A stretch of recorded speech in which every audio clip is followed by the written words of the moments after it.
현재 우리는 코로나 시대를 지나가고 있습니다. 코로나가 한동안 잠잠해졌었지만 지금 현재 다시 유행하고 있는데, 우리나라가 코로나에 대해서 위기의식을 가진 것은 2020년 1월 말쯤이었습니다. 2019년에 이미 이 전염병에 대해서 세상에 뉴스 기사가 나오기는 했었지만 중국에서 발생한 작은 전염병으로 알고 있었고 대부분의 사람들은 신경 쓰지 않았었습니다. 2019년도를 넘겨서 2020년 1월이 되었을 때 이 병의 위험성이 조금씩 언론을 통해서 사람들에게 퍼져나가기 시작을 했고 2월 달부터는 급격한 공포가 퍼져나갔습니다. 그리고 2월 말부터는 사람들은 스스로 마스크를 착용하기 시작했고 교회는 비대면 예배를 드리기 시작했었습니다. 코로나가 발생하면서 우리 기독교뿐만 아니라 세상 역시 걷잡을 수 없을 정도로 혼란스러워졌었습니다. 정치면 정치, 경제면 경제, 문화면 문화, 그 어느 것 하나도 전염병에서 자유로울 수는 없었습니다. 사람들의 생활이 무너지기 시작했고 또 정치하는 정치인들도, 의료진들도, 또 교육자들도 당황하기 시작했습니다. 우리가 이 시대를 통해서 알 수 있는 것이 무엇입니까? 아무리 잘나고 부강한 나라라고 할지라도 새로운 전염병 앞에선 속수무책이었다는 것입니다. 아무리 나라가 부강해도, 개인적으로는 아무리 돈이 많아도, 아무리 잘 살아도, 아무리 똑똑하고 교육 수준이 높다 해도 눈에 보이지 않는 바이러스 하나 때문에 모든 것이 한순간에 무너질 수 있다라는 것을 우리 모두는 두 눈으로 똑똑히 확인하게 되었습니다. 코로나가 재확산되고 있는 이 시기에, 이 시기를 지나면서 우리가 깨달아야 할 점이 있습니다. 하나님이 세상에 이러한 전염병을 보내실 때에 하나님 안 믿는 사람을 지옥으로 보내시고 하나님 잘 믿는 사람을 구원하실 목적으로 이러한 전염병을 세상에 내리시는 것이 아니라는 점입니다. 전염병이라는 끔찍한 방법으로 일하시는 하나님을 성경으로 보았을 때, 성경을 깊이 생각하지 못하면 하나님이 전염병을 단순히 인간 세상을 심판하시는 도구 마냥 사용하시는 것처럼 보이기도 합니다. 하지만 하나님은 이러한 전염병을 통해서 무엇을 우리에게 보이시는가 하면 우리 인간들의 눈에는 보이진 않지만 하나님은 이 세상에 존재하고 계시며 그 하나님이 이 세상 역사를 손에 쥐고 계시다라는 것을 보여주고 있습니다. 그래서 위대하신 하나님 앞에선 아무리 강한 나라라 할지라도 한순간에 망할 수도 있으며 아무리 똑똑한 사람이라 할지라도 한순간에 바보가 될 수 있고 아무리 가진 것이 많아도 한순간에 빈털터리가 될 수 있음을 보게 됩니다. 하나님의 일하심 앞에선 인간은 아무것도 자랑할 수 없는 존재이며 결국 하나님이 세상의 주관자로서 일하신다는 것을 이 사태가 보여주는 것입니다. 방금 전에 우리는 여호수아와 이스라엘 사람들이 요단강을 건너가는 장면이 기록된 말씀을 읽었습니다. 이 기록에서 우리가 가장 먼저 기억해야 할 점이 있다면 하나님께서 제사장들에게 내리신 명령입니다. 8절 말씀을 보세요. 너는 언약궤를 맨 제사장들에게 명령하여 이르기를 너희가 요단 물가에 이르거든 요단에 들어서라 하라. 제가 오늘 읽은 본문의 앞부분을 설교할 때 예전에 언약궤에 대해서 제가 잠깐 설명을 드렸었습니다. 언약궤에는 아론의 쌍난 지팡이와 만나를 담은 항아리 그리고 십계명이 들어있었습니다.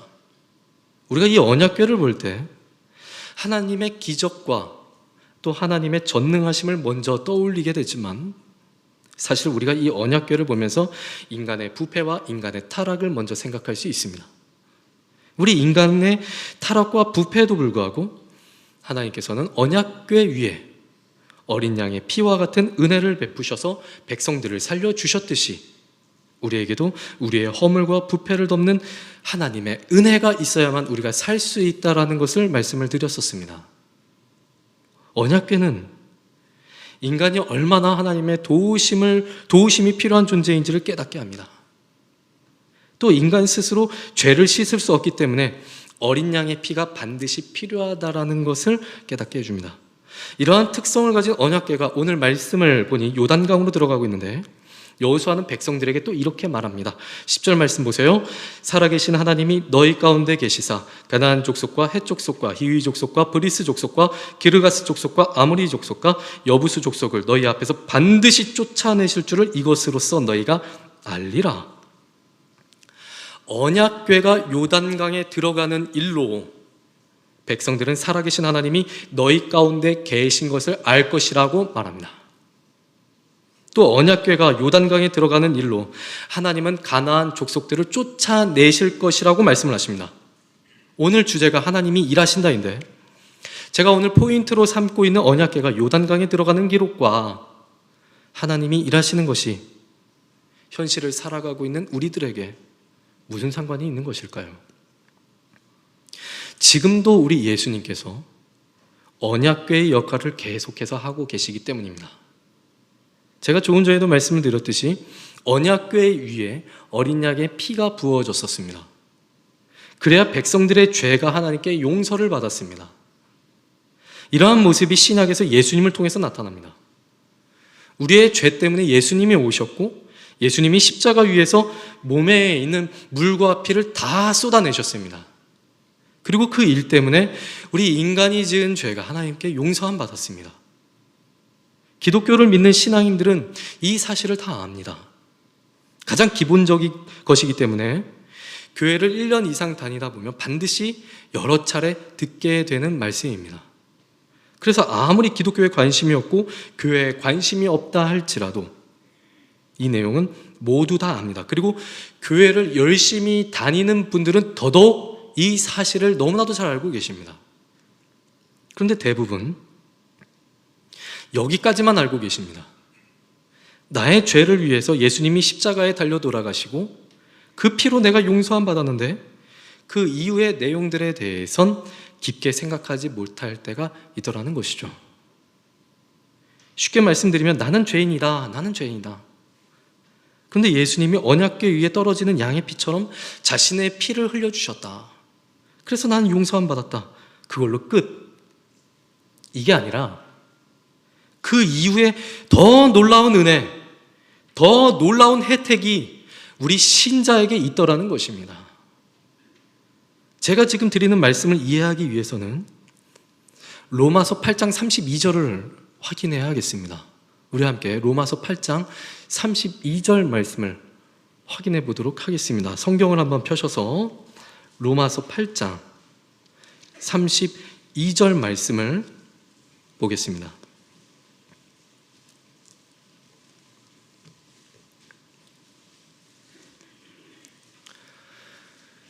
제가 읽겠습니다.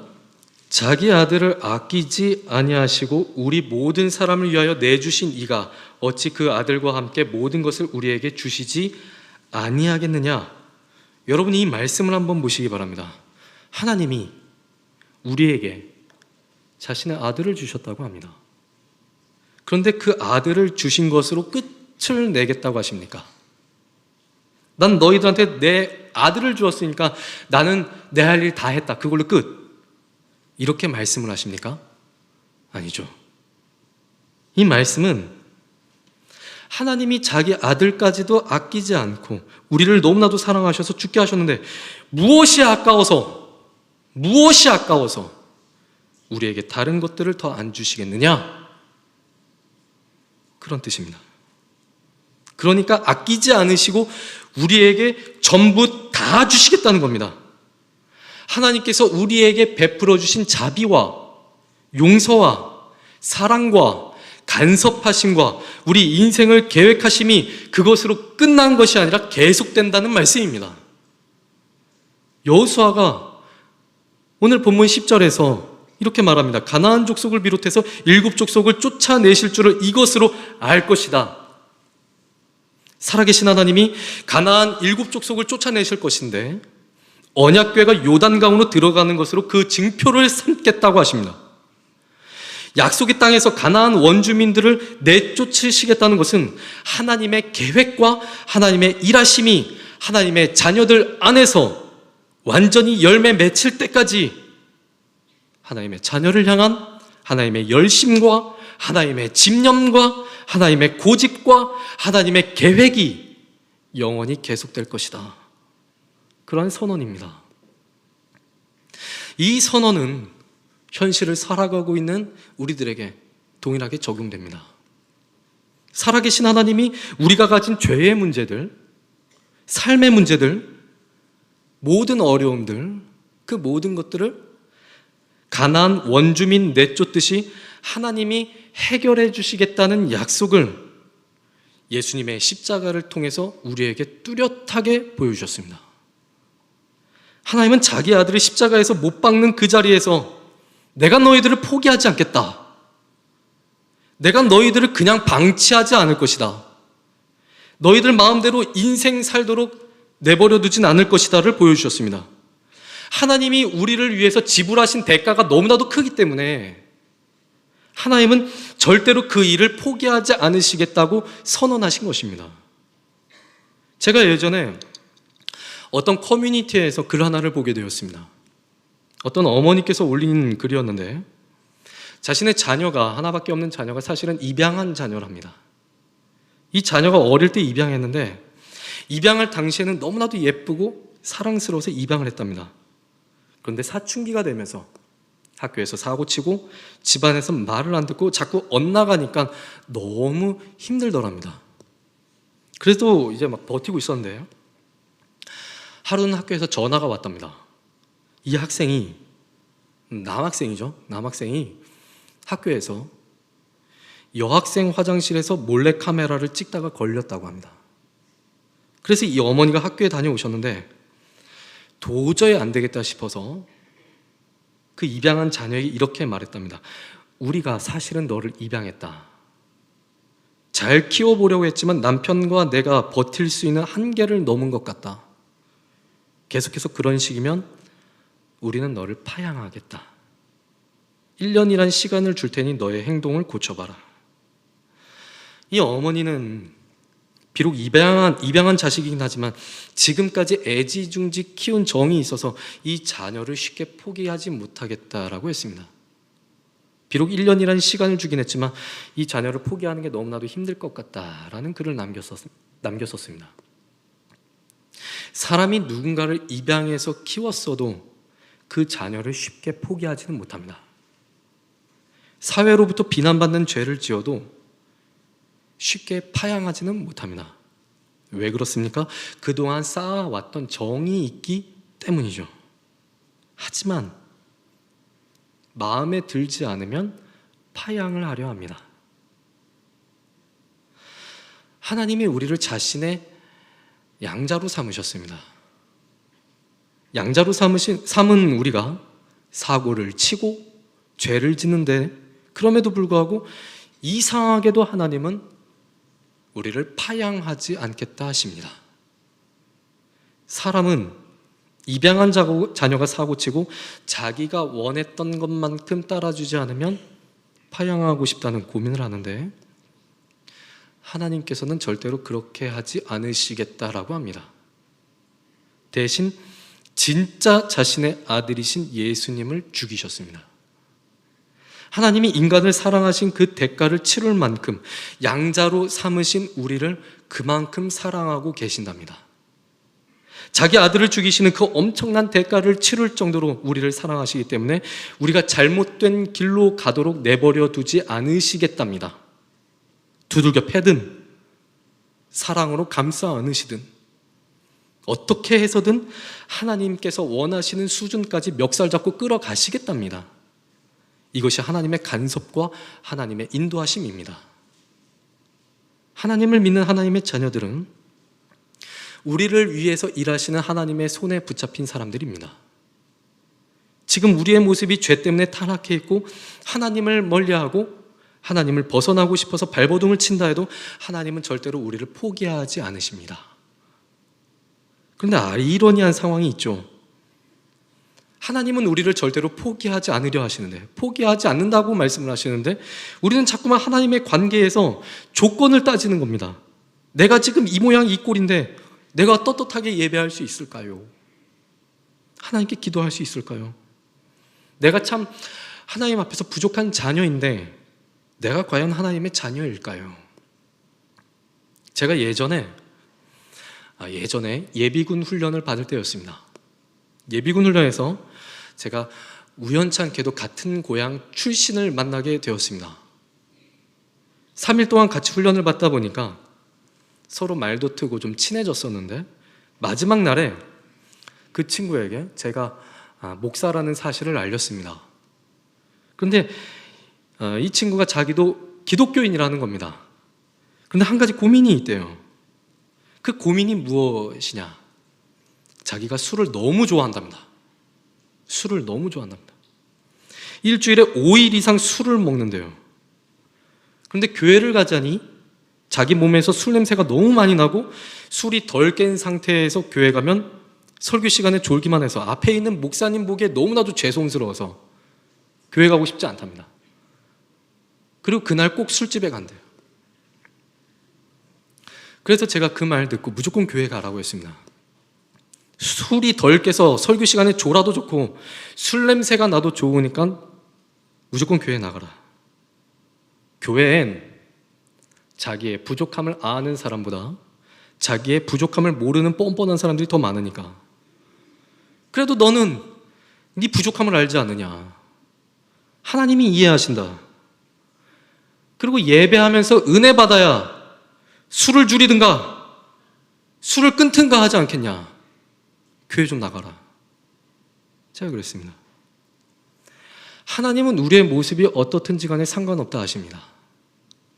로마서 3장을 보면 인간 중에 의인은 아무도 없다 하십니다.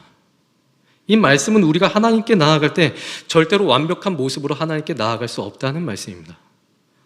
그래서 그 사실을 너무나도 잘 아신 하나님은 우리가 하나님께 나아갈 때 완벽한 모습이 아니라 있는 모습 그대로 나아가길 원하시는 것입니다.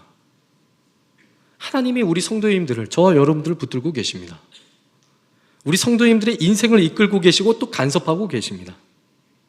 우리 성도님들이 죄를 지어서 마음이 괴로울 때, 도저히 하나님을 양심상 찾을 수 없을 때에도 하나님은 우리 성도님들의 삶에 그 은혜를 베푸시길 원하십니다. 제가 참 좋아하는 찬양이 있습니다. 참 좋아하는 찬양이 있는데요, 어린이 찬양입니다. 이런 찬양이에요. 하나님께 죄를 지어 마음이 괴로울 때 두려워 마세요. 용기를 내세요. 숨김없이 말하면 나의 죄를 용서하세요. 흰 눈처럼 양털처럼 하얗게 씻어주세요.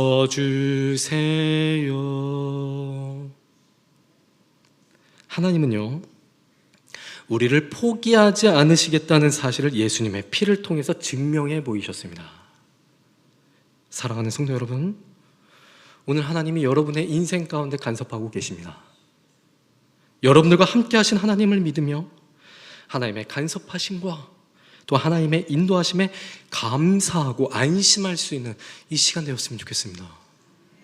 언약궤를 맨 제사장들의 발이 요단강에 닿자 요단강이 갈라지기 시작합니다. 제사장들의 발이 요단강을 적셔서 요단강이 갈라진 게 아니라 언약궤가 그곳에 있었기 때문입니다.